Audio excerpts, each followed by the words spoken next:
other one on the other side's trying to go too. Listen to that whistle. This is what the life of a storm chaser looks like. Well, we're supposed to be out of the eye wall. Lots of damage all over the place. Wind steady at 100. Probably gusting to... Hurricane Laura slamming into Lake Charles, Louisiana in August as a Category 4 storm. Winds raging at speeds up to 150 miles per hour at times. Ron Moore was there. When Laura, we had the wind. It was tearing a lot of stuff apart. The next morning we went out and saw where we were, and there were rooftops laying in the parking lot. I mean, it had ripped sheet metal off. When folks hunker down during violent storms, meteorologist Ron Moore and his family race towards the action. I love the science of weather. It doesn't even have to be a dramatic storm for me to love it. I just love meteorology. Ron has been chasing Mother Nature's wrath since high school. Our first chase was when I was 17, because I met him when I was 17. And our second date was tornado chasing in my hometown, Lake City.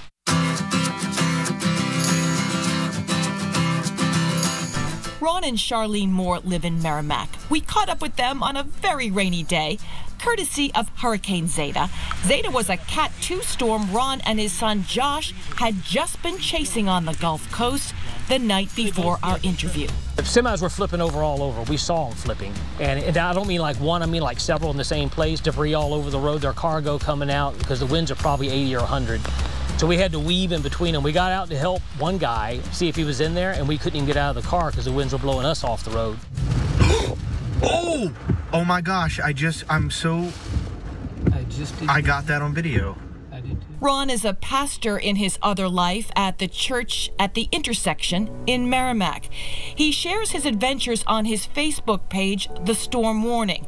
Ron and Charlene raised their two sons, Josh and Caleb, chasing storms. Some obviously are really fun, some are definitely scary. I mean, I don't remember the number of times we've been sideswiped or hit by tornadoes now, or had to just take cover next to a gas station just to avoid one. And one close call with a twister when Caleb was just 5 years old. We weren't really aware of, because there were multiple cells, and so we weren't really aware of where that tornado was coming from exactly.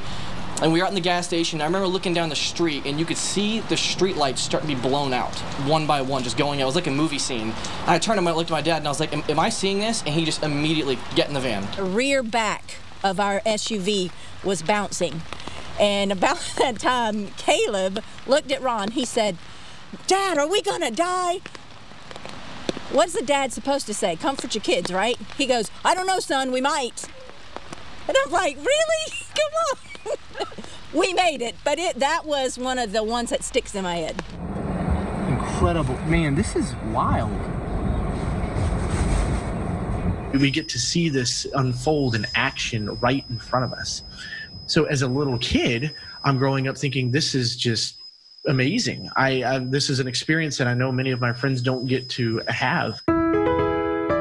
Ron and his oldest son, Josh, are the primary chasers in the family now. Josh lives in Florida and has spent the last few months in the heavily battered Gulf Coast, chasing the last 5 storms in this very active hurricane season.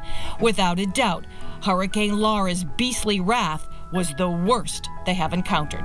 We had debris coming at my vehicle. I nearly lost my windshield and multiple windows. We were very, very blessed not to have a lot of damage. I do have a few dings on my vehicle, but not a lot.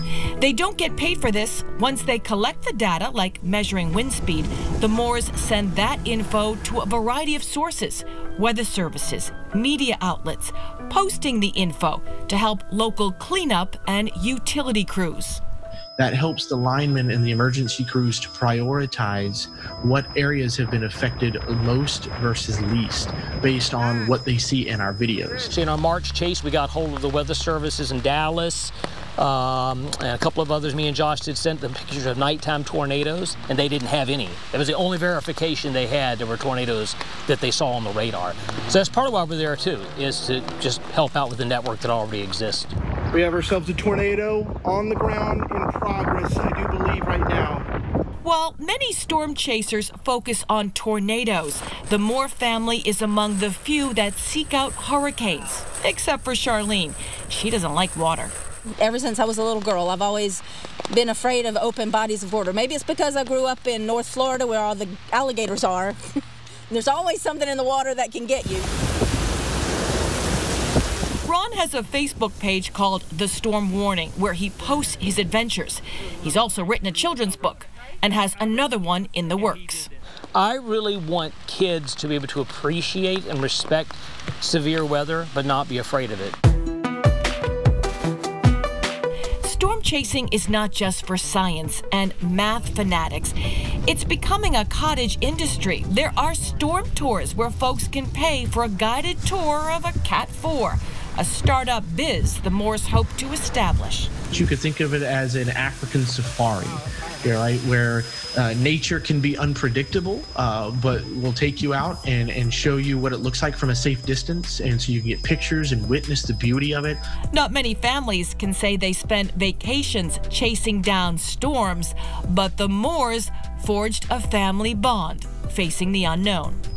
We stayed with this tradition as a family and chasing, and now as an adult, being down south here, I get this really neat opportunity to continue this with my father. It doesn't matter your color, it doesn't matter your gender, and it doesn't matter how much money you have. Weather affects everybody. That it does. So whether it's for science, curiosity, or adventure, storm chasers are motivated by the mystery and the unpredictability of Mother Nature. No, I'm talking about over the mountain. Oh, that's so cool.